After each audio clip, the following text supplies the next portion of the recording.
Hey guys, how's it going? Today we're going to be working on a couple of different container projects, pretty easy ones. I've got an empty container by the back kitchen entrance that's been empty for a few weeks. We cleaned the spring stuff out of it finally, and now I've got some plants left over from projects. I thought we would just put something together there so it's not empty. And then we need to replace a few of the Boxwoods centerpieces along the east fence line that did not survive. We're also going to be planting some really pretty perennials, and we're starting up here in the front sun porch because one, it's easier to see the details of the flowers when they're in the shade, but it's also really breezy out today. Yesterday's high was 104, today's high is 93. Whenever I see it at least 10-degree shift downward in temperature, I know there's going to be wind, and it was windy all night last night, and it's still pretty breezy today. It's wonderful though. It's so pleasant to be out, and it makes me feel recharged to plant a whole bunch of things again. But look at these daisies. I mean, oh my word. That is so pretty. This variety is called a Real Charmer. And not only, I picked up 5. This is just a representation. I have 3 of these and 5 of these.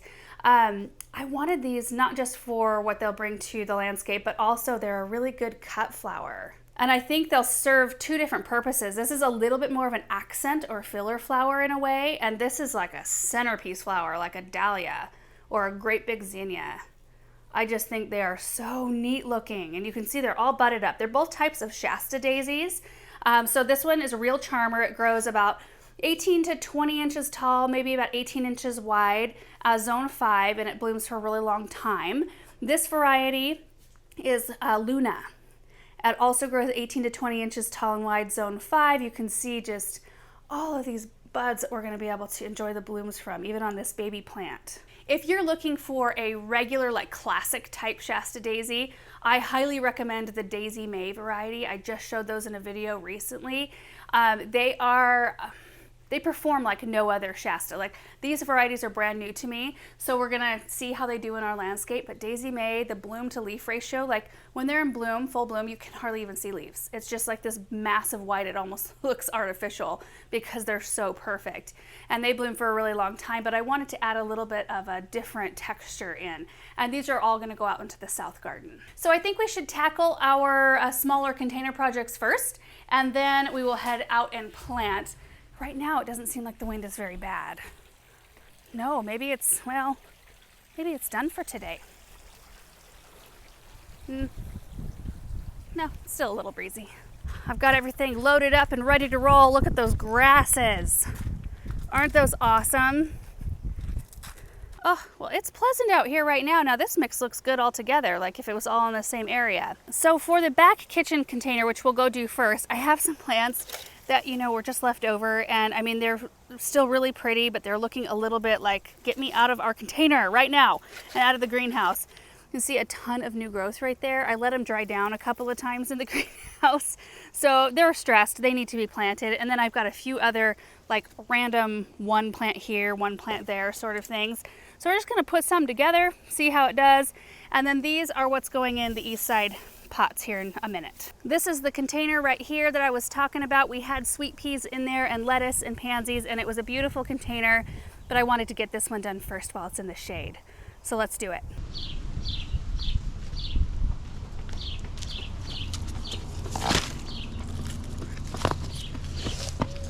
Found one. Oh, good. What you gonna dig up? Here. Oh, what kind of plants? Weeds? Just weeds, right? No, not just weeds. Oh. I'm digging up a place where the flowers should go. Oh, I see. Good.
All right, well that's done. I mean, the incredible hydrangeas are an amazing frame for this little planter right here. And it does get quite a lot of sun right here. I know right now it doesn't look that way. It is shaded in the morning, but once the sun kind of goes, you know, about right here, then it gets sun for quite a long time until the maple shades it later on, like really late in the afternoon. So these plants should be really happy in here, and I may come in and trim up the super bells a little bit. I just kind of wanted to enjoy their color for now. And we need to give it a minute too for these plants to adjust, because the poor things were so stressed in their cans. But we've got a Sweet Caroline, Sweetheart Raven, sweet potato vine, which I think looks so pretty with the super bells. I think that's such a beautiful blend, because this is a super bells plum, and it has kind of, before the yellow throat starts right there, it's got a really deep plum color. Like it goes from kind of a real medium purple down to a deep plum. And I think that that deepness looks so pretty with this sweet potato vine. And then the Cake Pops purple verbena in here is just kind of an accent. There are 3 of them surrounding this little itty bitty Dusty Miller. I can't remember how tall that one gets, but the Cake Pops aren't a really dominating plant. So even if it gets like 10, 12 inches, I think it'll be a really pretty blend. It's just a lot of nice cool tones in here. Right below it, we have a beautiful Lamium ground cover, one of my favorite ground covers ever. I love it. It always seems like it's in bloom, even in the winter. I can lift snow off the top of it and usually find blooms. All right, so the first project of the day is done. You know, I think I'll go ahead and go plant those daisies next and kind of clear out the back of the trailer, because those boxwoods are deceivingly large. You think that when you pull them out, they're not going to take up that much space, but I think they will. So let's go get the daisies in.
I love where these daisies ended up. So one variety over here kind of by the loop in the south garden, and the other variety by the new stone walkway that we initially started working on, and then it got really hot, so we kind of abandoned the project until it gets a little cooler. I also took the opportunity to cut back some cat's pajamas nepeta that's nearby these daisies because I had empty containers and they've been needing some attention for a while. But here are the Luna daisies. Isn't that just the perfect spot? Honestly, I could put 2 more right there. I've got a hose link right here, so I do need to leave this space kind of like a triangular shaped space to get to that, and also to help reel it out. But I could put 2 more in here just to have like a nice little drift, or maybe an ornamental grass would be nice right there too. That would look pretty. So again, these grow 18 to 20 inches tall and wide, so they should just fill in this space beautifully. Right beyond them, we've got the drops of Jupiter oregano, Stand By Me lavender clematis, the pink profusion salvia, and then the baptisia right here bloom bright yellow in the spring. So we've got some spring interest over here as well. Let's head over here to take a look at the other variety. Found a croquet mallet out here that has Benjamin's name written all over it. Okay, so as we walk down the pathway, I planted them just about where we stopped with the construction of the pathway. But don't those look so pretty? So that's the Real Charmer variety. We've got a purple, is it Purple Haze? Geez, I can't remember the name of that buddleia. Anyway, they should kind of intermix in the end. This is a kind of a lavender blue color bloom, but I thought that this would be pretty because this has got such a silvery sage kind of leaf tone to have something nice and just kind of a clear green right there, a medium green color. And then from the other side of the walkway, as you walk this direction, you'll get to see those beautiful blooms. I'm thinking also of putting another ornamental grass, possibly. Maybe, well, this is where I had the tater tot arb that I tried to transplant and it didn't take. I could put some kind of small evergreen right here, just because maybe an ornamental grass would be too much because we've got the serendipity alliums, which have a very grassy texture. Something that's a little bit more solid might be kind of nice, maybe blue. Coralberry right there, Proudberry coralberry. But I just think these are so beautiful. So pretty. All right, so now we can head over to the east fence line and take a look at those boxwood centerpieces that did not survive.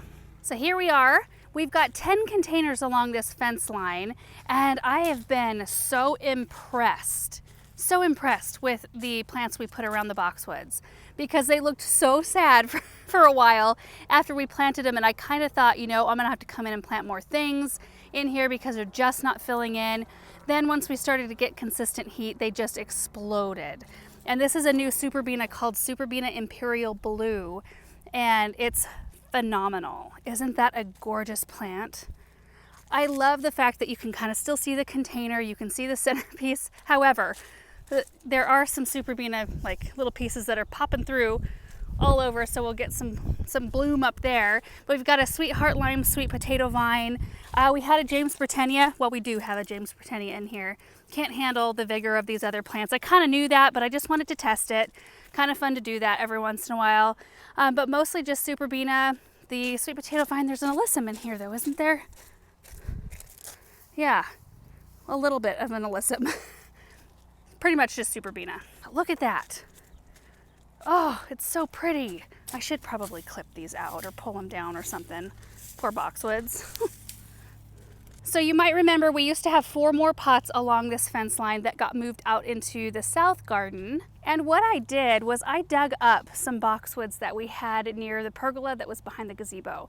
They needed to be moved somewhere in the garden. We weren't really ready to plant them anywhere out in the south garden at the time where I dug these. And I just thought, you know what, we have 14 boxwoods back here, and I have 14 pots along the fence line that I normally don't put a winter centerpiece in. You know, usually we do, well, only one year we did the greens and the branches, but it takes an enormous amount of material to do that in 14 huge containers. So I thought it would be really nice to utilize those plants in these containers. And I really wasn't out a whole lot because, you know, it's risky to move more established evergreens anyway. So they did really well for a while. The 4 on the end were sprinters. The 10 that are still here are winter gems. The 4 sprinters perished pretty fast. They had spider mites really bad. So we limped them through the first winter and then pulled them out when we moved the containers this spring. And then the winter gems, there was a couple that looked a little iffy this spring, and those are the ones that we are replacing today.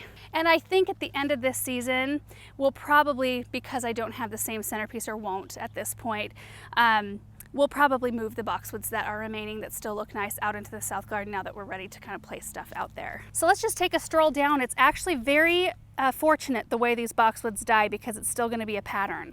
So we have two really nice looking winter gems here. The third one, dead. Look at that. Oh, it's going to be nice not looking at that dead boxwood in there. Then the next two, alive, looking really good. Alive, alive. That one, dead. So it's gonna go 2 good boxwoods, 1 grass. 2 good boxwoods, 1 grass. Yeah, look at that. Woo! Not looking great. Oh, this has some Virginia creeper in it from behind the arbor. I dug one up that had the roots in it. And then again, another couple of decent looking boxwoods. That one, we'll see. Still green though. This one looks good, and I already removed this one here. And then the one on the end, I honestly, it's not gonna survive. But there's enough, well, it's kind of bronzy. No, it's dead. It's dead. So, well, we have kind of a pattern. I only have 3 grasses though, so I'm gonna probably leave this one today because it's in the shade. You don't notice it as much. And we'll replace the others. So when I pulled out this first one the other day, I just wanted to see how root bound it might be. It popped out super easy, so I'm hoping that's the same with the other 2. So we're just gonna pop the boxwoods out, plant the grasses, be done with it.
Well, minus the one that's in the shade that is dead, that needs to be replaced.